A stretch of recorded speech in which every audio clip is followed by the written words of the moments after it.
Hi, in our last video we started implementing our contract.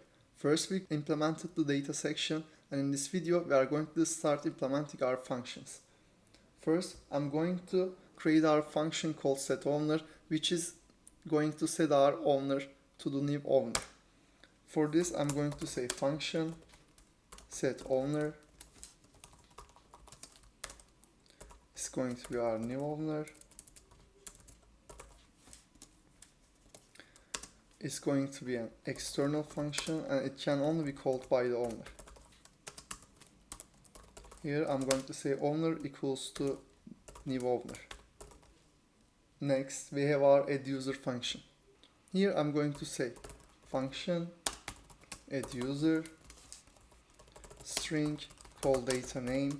We are saying call data here because when we say call data, we are saying that we are not going to change this in any way, so we are just reading the data, which is going to be cheaper on the gas fee. Then I'm going to say string call data last name, and it's going to be an external function. First I'm going to say require is user. We haven't implemented this method, but once we implement this method we will be checking if the user is in our database or not. I'm going to say message.sender because we are checking the caller of this function. If it's not true, I'm going to say user already exists so that we don't add them again. Next I'm going to say users message.sender equals user message.sender name last name, and we are going to have 4 zeros here. We have 4 zeros here because if we look at our user struct, we have the rented car ID, balance, depth, and start. We are going to initialize these variables with zeros because we thought that our rented car ID will be 0 once we don't rent any car, and we are going to initialize our balance, depth, and start with zeros too. Next I'm going to say emit user edit so that we can emit our event here. It's going to be message.sender users message.sender.name and users message.sender.last name. For the parameters of this event, we pass the message.sender as the wallet address, and as for the name and the last name, we are passing the name and the last name of the user that we just added. Next, we are going to create our editCar method.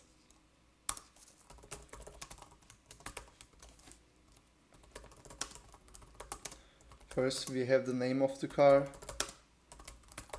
then we have the URL of the car, rent fee, and the sale fee. It's going to be an external function. It can only be called by the owner. First we are going to say here counter.increment. With this function we are incrementing our counter. So first, once we initialize our contract, our counter will be equal to 0. Once we want to add our first car, our counter will be 1, and then we are going to add our car with this counter as the ID so that the first ID can be 1, and then we are going to increment this every time once we add a new car.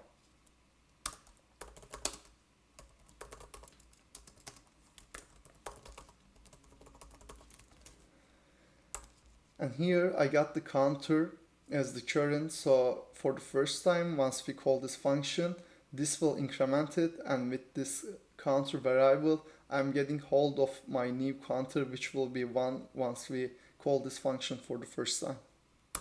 After that I'm going to say cars counter equals car. Here we are creating a new car. For the ID I'm going to say counter name URL status.available rent and sale. We didn't get the status as the parameter, because once we create our car, we are going to initialize the status of the car with the available status. After that, I'm going to emit the event. I'm going to say counter as the ID, and I'm going to get the name of the car.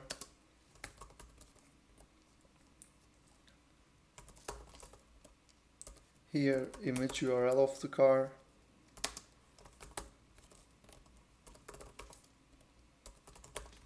Rent fee, and finally our sale fee. So let's review our function. First, we said that this is only be called by the owner. Then we incremented our counter here, and we got the new counter in the counter variable here. After that, we created our car with our ID, which is the counter that we created, and then we passed the parameters that we got in our function. And for this status, we didn't get any parameter, we just initialized it with the available status here, and finally we emitted our event. Next, we have the editCarMetadata. I'm going to say editCarMetadata. We are going to get the ID,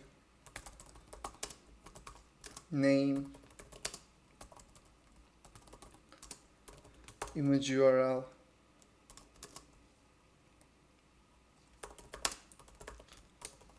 rent fee, and sale fee.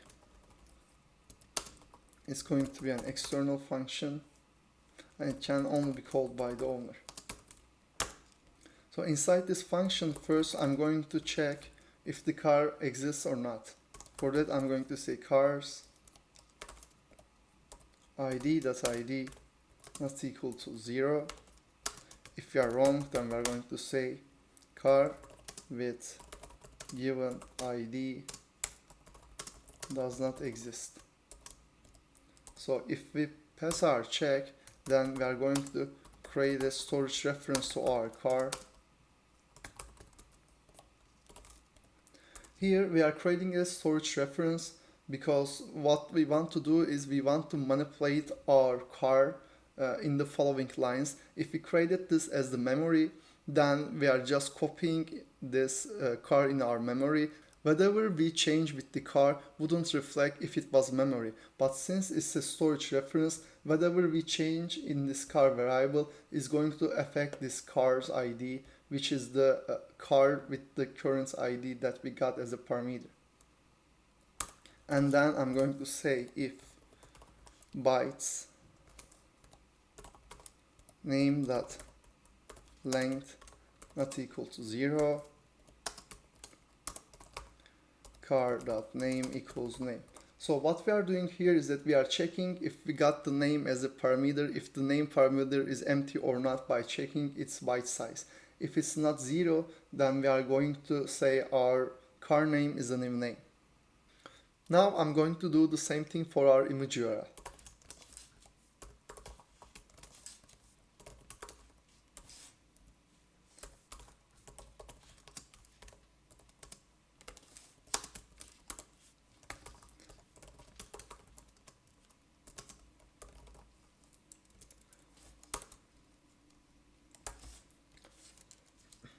Next, we have our rent fee. It's going to be a little different here. We are going to check if the rent fee is bigger than 0. If it is, we are going to say car.rentFee equal to rent fee. And I'm going to do the same thing for our sale fee.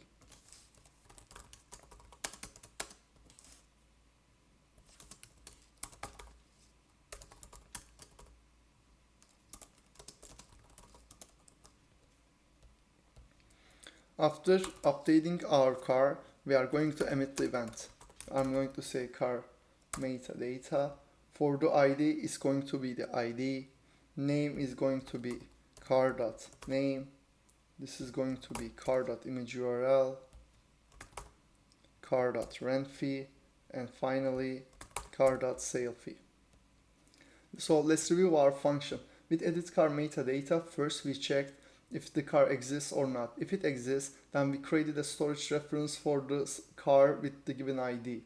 Then we check if the parameters are empty or not. If they are not empty, after we updated our car, here we emitted the event called Car Metadata edited. Next, we have the function to edit our car status. I'm going to say editCarStatus. We are going to get an ID.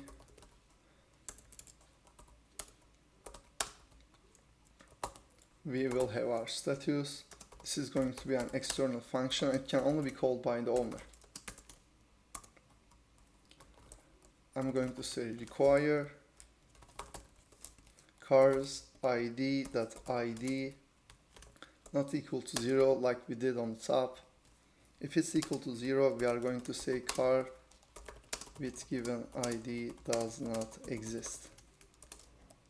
If we pass our check, then we are going to say cars id.status equals to the new status we got as a parameter. And then we are going to emit our event here at the bottom saying car status edited, and the ID will be ID and the status will be status here. Next, we have our checkout function. Function checkout, and we are going to get the ID as the parameter, and it's going to be an external function. Here we have a couple of requires. First, we are going to check if the user exists or not. If user does not exist, we are going to say user does not exist. Next, we are going to check if the car status is available or not, because to check out the car status should be available. If it's in use, it means some other person has rented this. If it's retired, it means that no one can use this car. I'm going to say cars id.status equals to status.available. If it's not available, we are going to say car is not available for use. Next, we are going to check if user has already rented a car or not, because if user rented a car already, they cannot rent another car. I'm going to say require users message.sender.rented car ID equals to 0. This way we can understand if the user has rented a car or not, because if the ID is 0, it means that they didn't rent any car. If it's not 0, it means that they rented the car. Here I'm going to say user has already rents the car. So our last condition is that we are going to check if user has any debt or not, because if user has any debt, that means that they cannot rent another car. I'm going to say require users message.sender.debt equals to 0. If it's not 0, I'm going to say user has an outstanding debt. After this require statements, we can start our function. I'm going to say users message.sender, which will give me the caller of this function, .start equals block.timestamp. With this block.timestamp, we are getting the current time as a seconds. As we talk, we are going to get the time as seconds, but once we want to calculate the depth of the user, we are going to convert the seconds into minutes. Next, I'm going to say users message.sender rented car ID equal to the ID. This way we are altering the rented car ID field of the user, and this should be require. We are altering the rented car ID of the user so that we can understand if the user has rented a car or not. And finally, we are going to say cars id.status equals to status.in use, so other users would not rent this car. Finally, we are going to emit the event called checkout And as the parameters, I'm going to say message.sender and ID. Let's review our function quickly. With this function, we are saying this should be an external function that can only be called outside this contract. And first we are checking if the user exists. Then we are checking if the car is available to rent. Then if the user has rented a car or not, and the user has any debt or not. After making these checks, we are saying start time of this rent process is block.timestamp, which gives us now as the seconds. And then we are updating rented car ID to the ID that we got as the parameter. And finally, we are updating the car status to in use. After creating this functionality, we are emitting our checkout event here at the bottom. Next, we are going to create our checkin function. I'm going to say checkin. And we don't have any parameters here. It's going to be an external function. And here I'm going to check if the user exists or not. For this, I'm going to say message.sender not user does not exist. Next, I'm going to get the rented car ID of the user.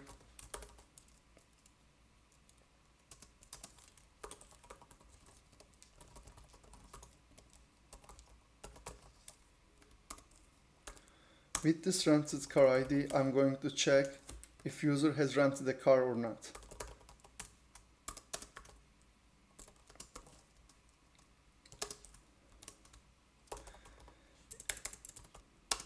Has not rented a car. Here I'm going to get the use seconds.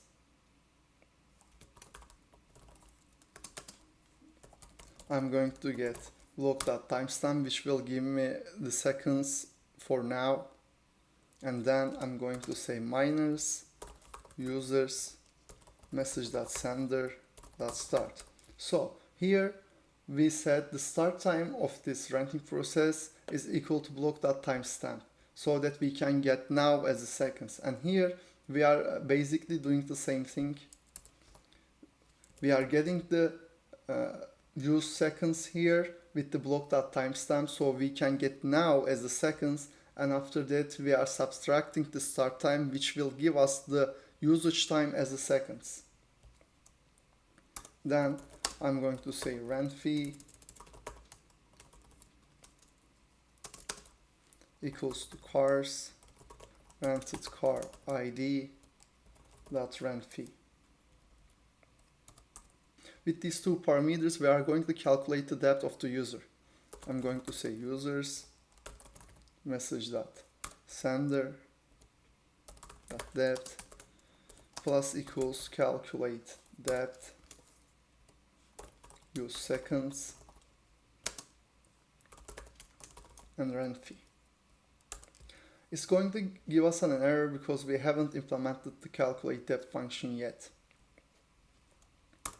After these, I'm going to say users message.sender.rented car ID equals to 0. Here we are basically resetting the necessary fields of the user. Then I'm going to say users message.sender.start equals to 0. And then I'm going to say cars rented car ID dot status equals to status dot available, so that the other users can rent this car now. And finally, I'm going to say emit checkin message.sender rented car ID.